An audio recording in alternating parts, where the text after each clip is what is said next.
Welcome to the Demand for Money on NyQuil, Part 3. Last time, we talked about two different models covering the liquidity preference theory of money demand. We covered the Baumol-Tobin model, and we covered the money in the utility function model. And as you can see from equations 1 and 2, they give similar demand functions, right? As in, they are both a function of income and the nominal interest rate. However, there are some implications regarding the differences, right? One is intratemporal, one is intertemporal, right? One's dynamic, one is not. One is a little bit more concerned with like the costs that are incurred with having to make trips to the bank to go withdraw money. The other's a little bit more concerned with like a portfolio allocation and a consumption savings problem over time, right? But these two models generate a couple of interesting implications, namely, what is the optimal interest rate? And what do I mean by that? Well, there are interest rates that are too high and there are interest rates that are too low. So, like, what's the Goldilocks zone and how do we determine what that would be? Well, given these models, especially the second one's really the easiest to sort of get this from like an intuitive standpoint because we've got utility maximization in the second model. We can play around with interest rates and see which one would actually maximize welfare within the model. Now, if we want to answer this, naturally all we would have to do is defer to one of the greatest economists to have ever walked the earth, Milton Friedman. And as I've said, Milton Friedman was a very, just absolutely brilliant monetary economist. He got the Nobel Prize for his work on the permanent income hypothesis, and he's also done plenty of research on monetary economics. He was one of the founders of the Monetary School of Economic Thought in Chicago, and he really was on the leading edge of a lot of monetary research in the 50s and the 60s. But moving on from that, he postulated a way to achieve the optimal quantity of money. And there have always been debates over what the right size of the money supply should be, right? Some people have argued for being fairly conservative when it comes to the money supply, namely, when to change the money supply, and then others have been a little bit more liberal on that front, right? You've had some that the audit the Fed types that are extremely hawkish on monetary policy, and then you've had the very dovish ones, like those who advocate silly ideas like modern monetary theory. Right, so there's debates all over the place, and so there's always been a question of what is the optimal quantity of money, right? Well, if we can figure out what the optimal interest rate would be, right, the optimal price of money, then we can infer what the optimal quantity of money would be. And Milton Friedman had an answer to this question. Now, it may not be the best answer in practice, as we observe, but at least in theory, it's an awesome idea. And if we can have a nice theory, right, that can lead us to, God, I hate this phrase, best practices. It's like corporate buzzword 101, and we'll be talking about pain points next or something. But the idea here is that if we have theory and we can apply the theory and say, hey, in an ideal environment, this is what we would want, right? We kind of have a paradigm that we want to work for. And so keeping that in mind, it can guide our decision making in the real world. So we'll get through some of the intuition first, and then I want to cover the math. The idea here is that money provides valuable services. It makes it easier to carry out transactions, right? You could have all of it only on your debit card, but back in the day, believe it or not, some places actually used to only take cash. And so, having a little bit of cash on you at one point in time would have been very nice. Sometimes it actually is still kind of nice for reasons other than just, buying drugs or something. But once upon a time, there were actually places that only took cash. And it was worth it to carry a little extra cash on you every day. right? I mean, now it's all digital. We don't have that green paper stuff anymore. It's just kind of all on your debit card, which kind of sucks, but hey, such is life. So money provides these valuable services, but it's also costly to hold. It doesn't earn interest like treasury securities do, right? We covered that in the last lecture. Interest-bearing assets like bonds, right? Money doesn't bear interest. So if you want to hold more money, that's fine, but you can't invest as much into interest-bearing assets, which means foregone interest earnings, which really just means foregone earnings. So in order to decide how much money you want to hold, right, you got to face this trade-off. You've got to kind of weigh out the benefits of the ease and the convenience in carrying money against the cost in terms of foregone earnings, right? If you want to carry, if you've got $10,000 to your name and you want to carry 9,000 in cash, I mean, you're probably going to be raising eyebrows if anybody catches you with that. But aside from that, that's only $1,000 that can be bearing any sort of earnings. But if you're like, I only need to really carry like $1,000 in cash for the month, and you put the other 9,000 in savings, right? And then you say invest that in bonds. Well, now you've got these interest bearing assets, right? You've got more income coming in because you've saved a little bit of that and you've bought bonds with it, which are, going to be bearing interest. So we got to strike a balance between the two. We want to hold more money when the cost of doing so is low, and we want to hold less money when the cost of doing so is high, right? And what would the cost of that be? Well, it's the opportunity cost, right? It's the value of the next best option. In this case, the next best option would be the interest rate, right? So you want to hold more money when the interest rate is low because you're not generating any real return from that. And conversely, when the interest rate is high, you're going to want to hold less money because, well, it's foregone earnings, right? But as long as any sort of monetary instrument, right, money basically, pays less interest than other securities, money is costly to hold, and consumers will have an incentive to economize on its use, right? So since money doesn't pay interest, other securities do, right? Money's costlier to hold, thus money is just costly to hold, and consumers may, have an incentive to not hold too much of it. So economizing on money can be wasteful from a societal point of view, right?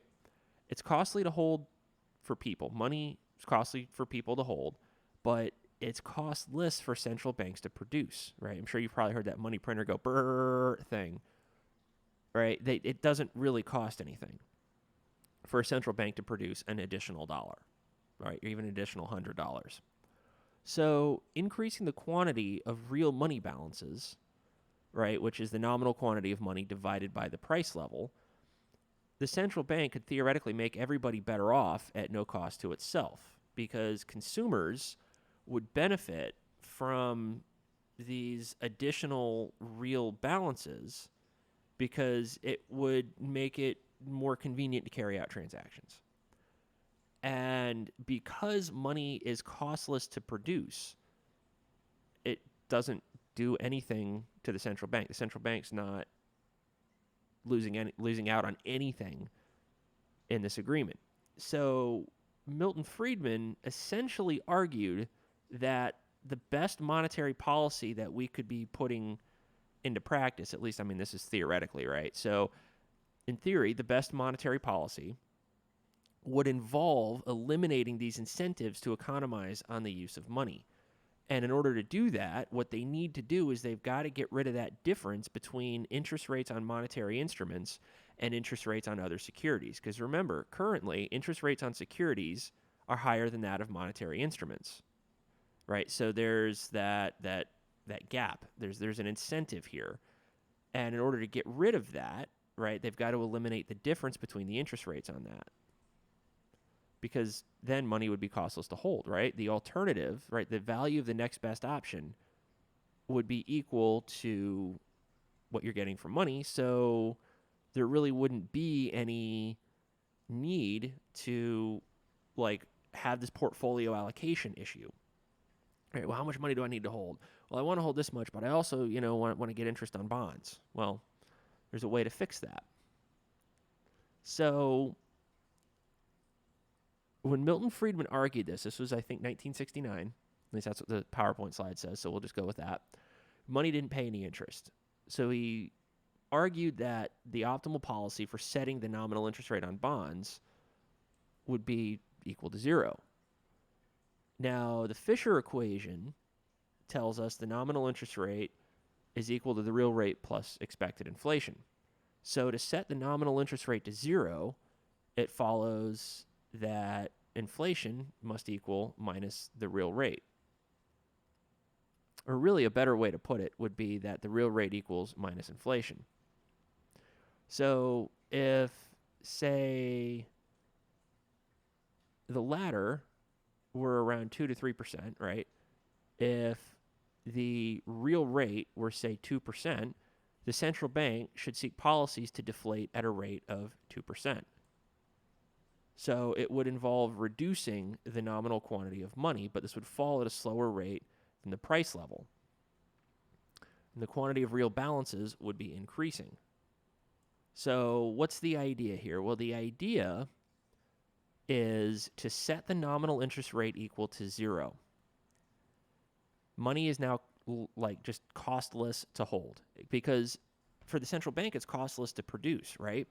So if it's costless to produce, but it's costly to hold, there's a problem here. There's an inefficiency within the system.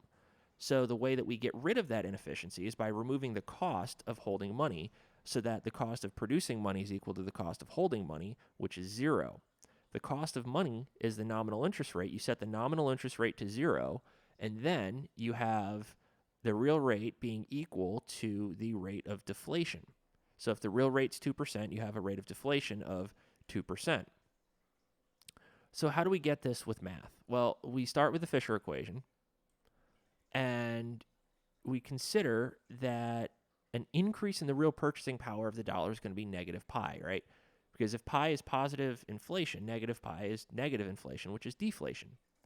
So we got to think about this for a second. The services that money provides is what's known as marginal non-pecuniary services, or MNPS. Say that one 10 times fast.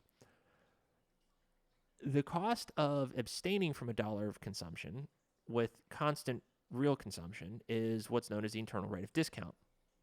So if you hold an asset that's denominated in dollars, right? So if you're holding a bond in dollars, right, it's going to have a risk-free nominal rate of R, capital R, right, the nominal interest rate.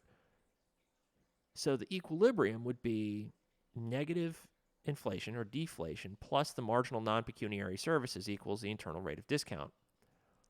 So the marginal non-pecuniary services of money is produced at zero opportunity cost to anybody, right? Which suggests that if it's produced at zero opportunity cost, it should be equal to zero, and that would be an optimality condition. So is there a way to make this happen? Yes, there is. Suppose deflation is costless, meaning deflation won't hurt the economy. It generally doesn't unless it's like a demand-side shock that's causing it. So we've got inflation being less than zero. Now, is there a way to do this? Well, assuming, again, deflation is costless and there are no transition or permanent costs, right? Marginal non-pecuniary services equals zero, which implies negative rate of inflation equals the real interest rate. The optimal quantity of money is achieved when the nominal interest rate on a bond is set equal to zero, and the rate of deflation equal to the real rate means that your rate of return on bonds will be equal to the rate of deflation, right? So we're essentially removing the nominal interest rate entirely from this. So if you buy a bond, its nominal interest rate is going to be zero. Now, initially, you might be like, well, that sucks. Why the hell would I want that? Well, it's because we need to think beyond just the nominal term. We got to actually get into real terms here. The nominal interest rate on a bond being zero isn't necessarily a bad thing if we have a rate of deflation that's equal to the real interest rate. So if you've got a rate of deflation equal to 3%, right, the real interest rate that you'd be earning on that bond is 3%. Well, that's actually not that bad, because if, say, we've got a rate of inflation of 9%, right, and a treasury bond is paying, I don't even know what the treasury rates are right now, but let's say treasury bond is paying like 2%, right? Well, if you've got a rate of inflation of 9%, your real interest rate is negative. That's bad, right? A negative real interest rate is not a good thing. Here, on the other hand, right, you're seeing technically a nominal interest rate that is less than what was previously quoted on that, 2% is what I said, I think. So you're getting a lower nominal interest rate, but you're getting a higher real interest rate. So, kind of like who's losing out here, really? So Friedman argued the nominal interest rate has to be equal to 0, which implies that by setting the nominal interest rate to 0, right, what we do is we plug in 0 for the nominal interest rate in the Fisher equation, subtract inflation from both sides, and we get a rate of deflation equal to the real interest rate. Now, why would we do this? Well, first, right, it implies that the marginal cost of printing one more unit of currency, right, printing one more dollar, should be equal to the marginal benefit of holding one more unit of currency, right? So marginal cost equals marginal benefit, if you remember that from like Principles of Micro. So at the margin, the cost is equal to the benefit. If the cost of printing money is 0, right, the benefit should also be 0. Therefore, basically, money is it's costless to hold. So let's go back to the theory of the firm, right? When it comes to like production and all that stuff, right? A firm produces at a point where marginal cost equals marginal revenue, right? So MC equals MR, right? If you've got this marginal cost curve and this downward sloping demand curve, right? Marginal revenue is going to be exactly twice the slope of the demand curve. And where marginal cost and marginal revenue intersect, that is like the optimal quantity, right? And then you just price on the demand curve, right? So this PC, right, along that marginal cost curve, right, that is the price under perfect competition, because under perfect competition, price equals marginal cost, right? So if price equals marginal cost, then consumer surplus is maximized. Consumer welfare is maximized. Thus, this is the welfare maximizing price, right? Setting the nominal interest rate to 0 is the exact same idea. The consumer surplus for money demand is maximized when the nominal interest rate is equal to 0. There's no cost to carrying money, so there's no welfare loss, right? Why? Why about any of this? Well, the idea is efficiency. And what I mean by efficiency is a situation where nothing can be improved without something else being like hurt to make it happen. Right? It's the idea of Pareto efficiency. Under Pareto efficiency, you can't make anyone better off without making somebody else worse off. So to really get this, let's talk about the two fundamental theorems of welfare economics. Under these two fundamental theorems, we have the first one, a competitive equilibrium is a Pareto efficient allocation, and the second, Pareto efficient allocation, can be supported as a competitive equilibrium. Basically, a competitive equilibrium is Pareto optimal, and any Pareto optimal allocation of resources leads to a competitive equilibrium. So they imply each other. All right, so it's known as a biconditional if you've taken like a proofs course. So to explain this a little bit better, let's get to the first welfare theorem. All right, under the first welfare theorem, we got to make a few assumptions. We got complete information, perfect competition, no externalities. If we've got these, price equals marginal cost, so no firm has any pricing power over any other firm.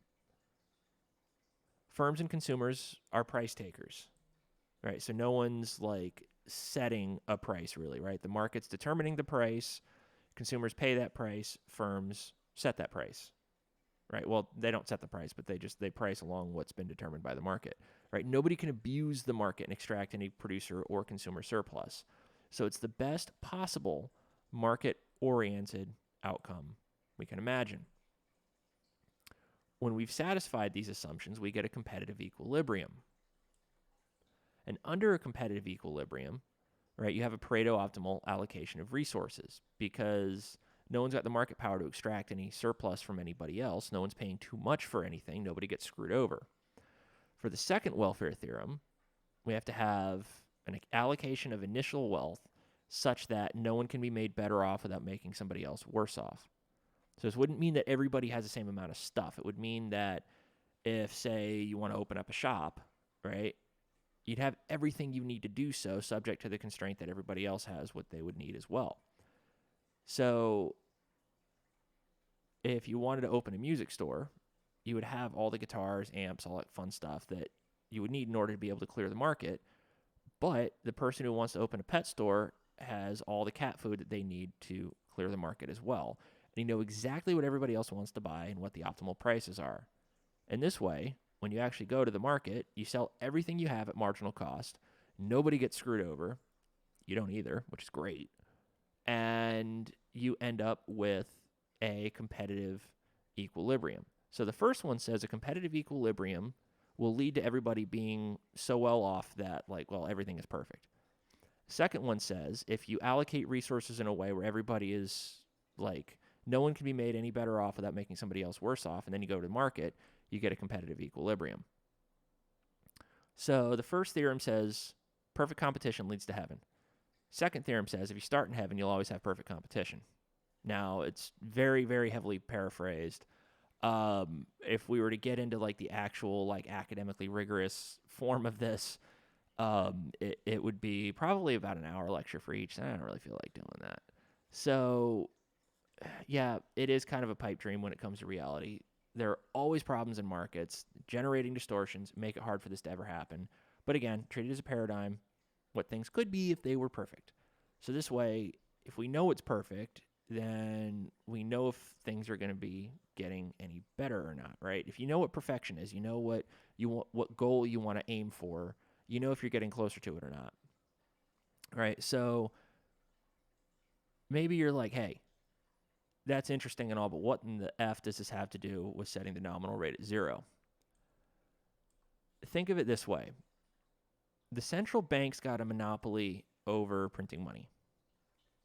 Means if they're a monopoly, they can set a price higher than marginal cost, right? Because in monopoly, they produce at a point where marginal revenue equals marginal cost, and they price on a demand curve. And the elastic portion of the demand curve, thus price is greater than marginal cost, there are inefficiencies introduced into the market.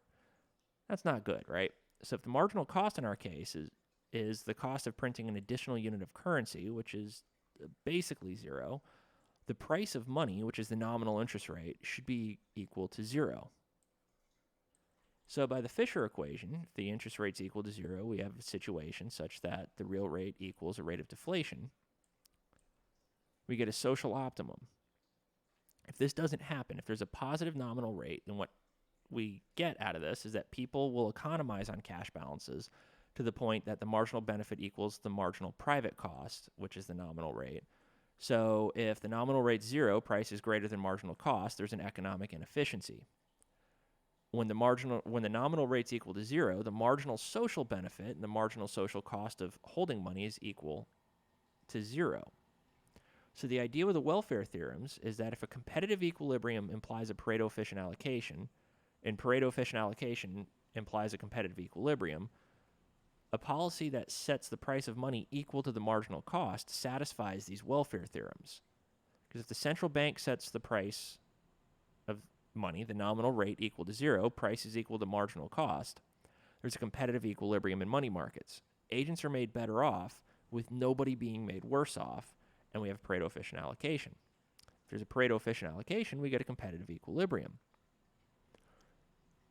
So what does this have to do with the two models that we learned about last time? Well, the two models have the same optimal interest rate, which is 0. Under the money in the utility function model, it maximizes utility. Under the Baumol-Tobin model, an interest rate of 0 minimizes the cost of holding money.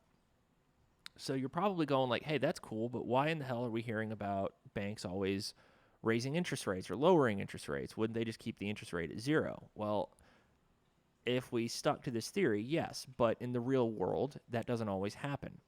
Why? Well, for one, monetary neutrality holds in the medium to long run, doesn't hold in the short run. So there's short-run stabilization policy, meaning central banks can use their monetary policy to affect real economic variables, right? The Federal Reserve wants to minimize inflation and minimize unemployment, or maximize employment, thus leading to maximizing output. So if there's a way for central banks to use monetary policy to affect these real economic variables, right, there's going to be an incentive to do so. Another reason is a zero lower bound, right? Or we could think of like an effective lower bound for interest rates, because the lower bound may not actually be zero. It might be like an effective lower bound, because there are central banks that have had negative nominal interest rates in the past. But, okay, all that aside, maybe you're wondering why this is about the optimal quantity of money when there's no quantity of money in the lecture, which, okay, fair point, I guess. But let's go back for a minute to how central banks will set their money supply, because they don't set the supply according to an actual quantity of money, usually. Rather, what they do is they establish the price of money, and then they allow the market to reach the quantity of money consistent with that price. So if they achieve an interest rate or a price equal to their target, it implies a quantity of money that will be consistent with that interest rate. So this will wrap up this lecture, and the idea would be that if we followed what Milton Friedman said, the nominal interest rate on bonds would be zero, and we'd be reducing the nominal money supply, but increasing the real money supply. So we'd be increasing the purchasing power of economic agents, thus improving their welfare. But while this sounds awesome, there are some people that took issue with this idea. Phelps in 1973 argued that it was inefficient because there could be welfare gains from creating money, seigniorage, right? That kind of goes back to the short-run stabilization policy that I was talking about. Where the hell are we? Here we are.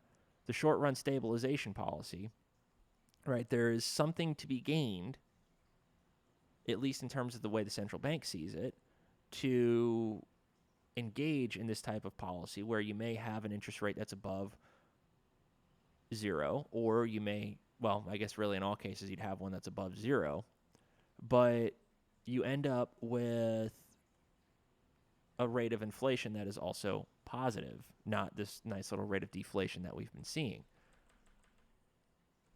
Phelps argued basically there were welfare gains from money creation, which is what's known as seigniorage, and we will actually be getting into that, I think, in 2 lectures or maybe 3 lectures. But that will wrap up this lecture for now. Thank you for watching it, and stay tuned for the next set of lectures.